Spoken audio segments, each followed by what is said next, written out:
शुभमन गिल ने हाल ही में इंग्लैंड के खिलाफ शतक लगाया, लेकिन शतक लगाने के बाद उन्होंने बोला कि यार जिस तरह से मैं आउट हुआ रिवर्स स्वीप लगाते हुए, आई थिंक मेरे पापा मुझ पे ना बहुत गुस्सा करने वाले हैं और इस चीज का जवाब मुझे मिलेगा जब मैं होटल जाऊंगा। तो अब उनके पापा ऐसा क्यों करेंगे, आप सभी को सवाल आएगा कि क्योंकि यार शतक मारा शुभमन गिल ने, वैसे तो he should be proud of it, but Shubman Gill ने कहा कि जिस तरह से मैंने वो शॉट खेला वो रिवर्स स्वीप खेलने की जरूरत नहीं थी, मुझे थोड़ा और वक्त तक बैटिंग करनी चाहिए थी और इसी के चलते मेरे पापा जो हैं वो कहीं ना कहीं मुझे डांटेंगे बिकॉज ये गलत शॉट खेल के मैं आउट हुआ जिस तरह से मैं आउट हुआ। शुभमन गिल के पिताजी हमेशा से उनके साथ रहे हैं और हमेशा से उनको एक कोच की तरह उनको ट्रेन भी किया है। उनके बचपन से लेके अभी तक जब भी कोई गलती होती है उनको सिखाया जाता है, समझाया जाता है पर्सनल लेवल पर भी, और जिस तरह से उन्होंने शुरुआत से लेके एंड तक शुभमन गिल का साथ दिया है, सपोर्ट किया है, वो ऑफ कोर्स एक फादर और सन बॉन्ड देखने को मिलता है, उसके साथ साथ कोच और स्टूडेंट बॉन्ड भी देखने को मिलता है उसी इंसान के अंदर। तो वो एक अलग पर्सनालिटी हो जाती है, एक अलग पर्सपेक्टिव ले आते हैं जब रिश्ता होता है इस तरह का। और शुभमन गिल के पिताजी हमेशा से उनके साथ रहे हैं, बचपन में उनको बहुत ढेरों बॉल डालते थे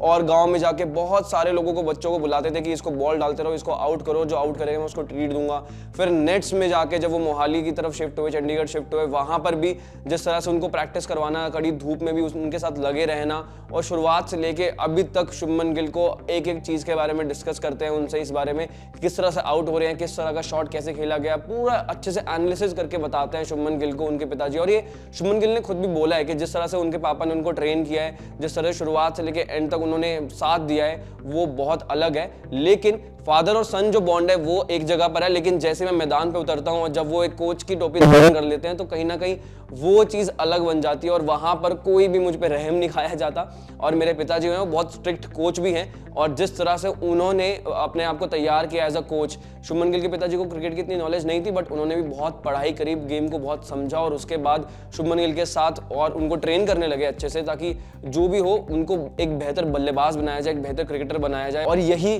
रीजन था कि शुभमन गिल के पिताजी इतने स्ट्रिक्ट कोच भी, because he knows what it takes to be an international cricketer. और शुरुआत से लेके एंड तक बहुत कड़ी तपस्या करवाई है शुभमन गिल की भी, और उन्होंने खुद भी करी है बतौर कोच, बतौर फादर। तो ये अब एक जो रिजल्ट्स देखने को मिलते हैं वो अपने आप में काबिल तारीफ है। और इसी तरह से एक फादर और सन डुओ था, एक फादर और सन का पेयर था जो कि याद आता है, वो है योगराज सिंह और युवराज सिंह का। हमने उनके भी बहुत केसेस सुने हैं कि बीइंग अ फादर वो कितने अच्छे थे, लेकिन बीइंग अ कोच वो कितने ज्यादा स्ट्रिक्ट थे, और ऐसा ही कुछ देखने को मिला शुभमन गिल